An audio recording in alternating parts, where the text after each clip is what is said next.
Let me tell you who I am before I tell you what I know. I'm a refugee and a successful property investor. I don't come from wealthy parents. I received no inheritance. I started from zero and I built a property portfolio that allowed me to leave full-time work before 30. And now I want to share everything I've learned along the way so you can get there faster. In today's video, we're going to be talking about money mismanagement, what it is, how it can affect your financial growth, and what actually worked for me. But before we get started, I want us to take a second because I know for a lot of people, money isn't just a practical topic, it's an emotional one. It can feel heavy and it can feel stressful, and at times it can feel like no matter what you do, you're always behind. And if that's you right now, I want you to know that I completely understand because I have been there. But what I did come to realize is that a lot of the stress we carry around money comes from the feeling that everything is out of our control.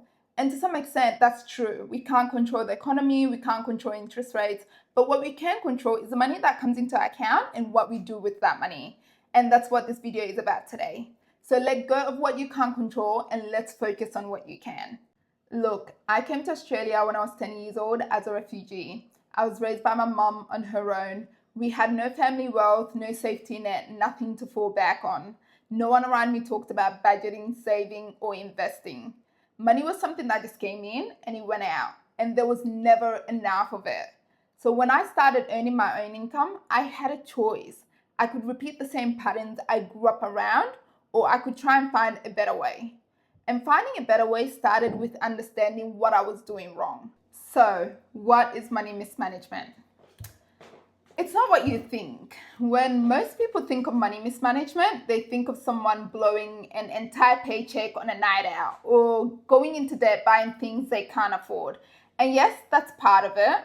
But from my experience, the much more damaging form of money mismanagement is quieter. It does not look dramatic. It does not feel like a mistake at the time. Think about it. It's the $6 coffee you buy every morning without hesitation. It's the subscription you forgot you signed up for, but you're still paying for. It's the getting to the end of the month and wondering what happened to your money, but having no idea where your money went. That's money mismanagement, and it's everywhere. The definition I like to use is that money mismanagement is the gap between what you earn and what you keep. It's not about how much you make, it's about what you do with the money once it hits your account. For example, I know someone who makes $120 a year and they're living paycheck to paycheck. I also know someone who makes $60,000 a year and they're quietly building something. The difference isn't how much they make, it's about what they do with the money once it hits their account. And you might be wondering why this matters so much. Here's the thing. You can't invest what you don't have. You can't build a deposit if at the end of the month you've got nothing left. You can't work towards financial independence if you're in survival mode financially.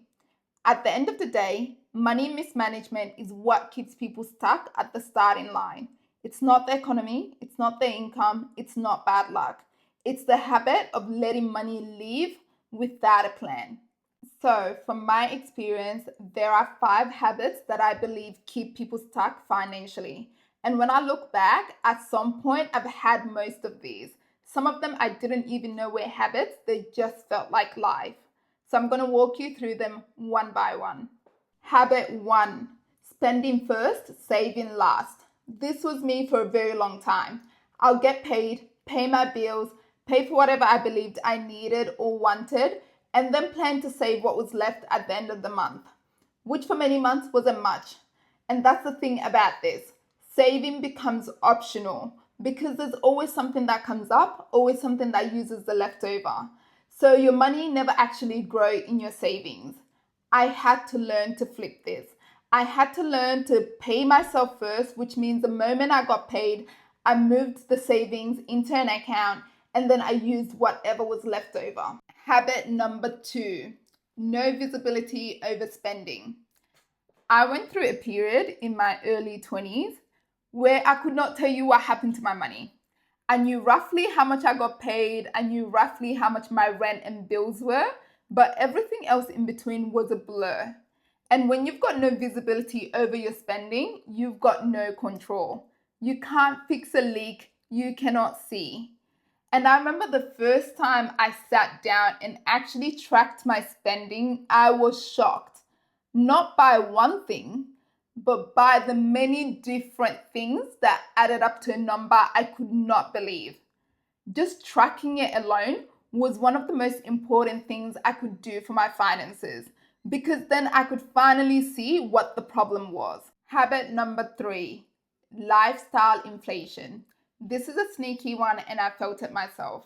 Every time I got a pay increase or my income went up, there was a strong temptation to let my spending go up with it. So if I got a promotion, I wanted a new car. When I got a bonus, I wanted to go on more holidays. My income went up, but my savings stayed the same. Sometimes it even got worse.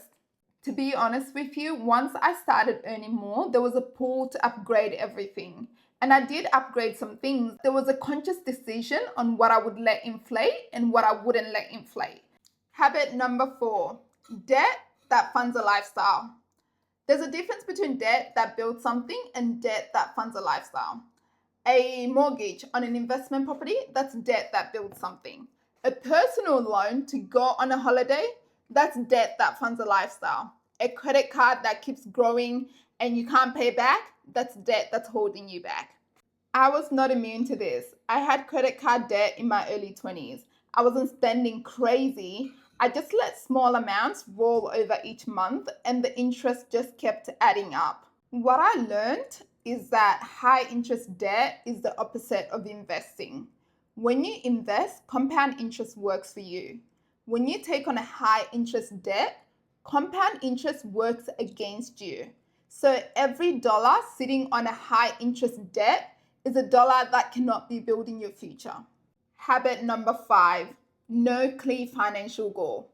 To be honest, this might be the most important of them all. When I had no goal for my money, it just disappeared. There was no destination, so there was no reason to direct it. Spending it felt fine because I wasn't measuring it against anything else. The moment I set a goal, everything changed. I set a goal that I wanted to save a specific amount for my first investment property. So every spending from then on was measured against that goal.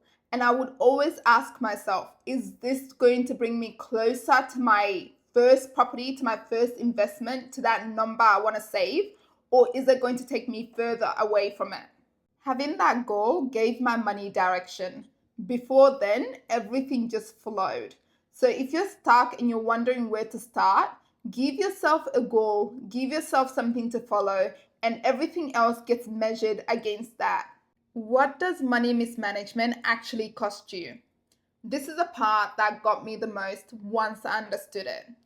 Every dollar mismanaged isn't just a dollar spent, it's a dollar that could have been working for you. In other words, the actual cost of money mismanagement is the future you could have built instead. Now, let's talk about the paycheck to paycheck trap. One of the most painful things I see is people who are earning good money stressed about money. They're still living paycheck to paycheck and they're still stressed about the next unexpected bill that could put them in financial pressure. What happens when you have no buffer is every surprise becomes a crisis. Every unexpected car repair or medical bill goes onto a credit card. The credit card balance grows and the interest eats into your cash flow every month.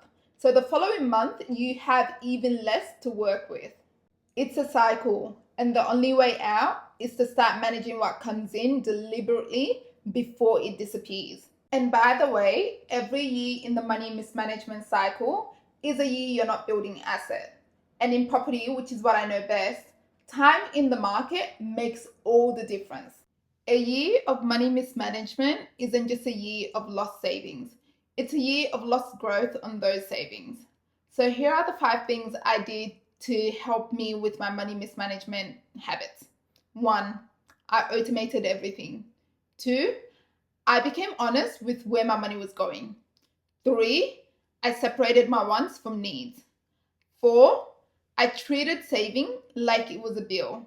And 5, I set a goal that actually meant something to me. So, if something clicked for you in this video, if you're sitting there and you're thinking, I know exactly what habit I need to change, that's a starting point. That awareness is everything.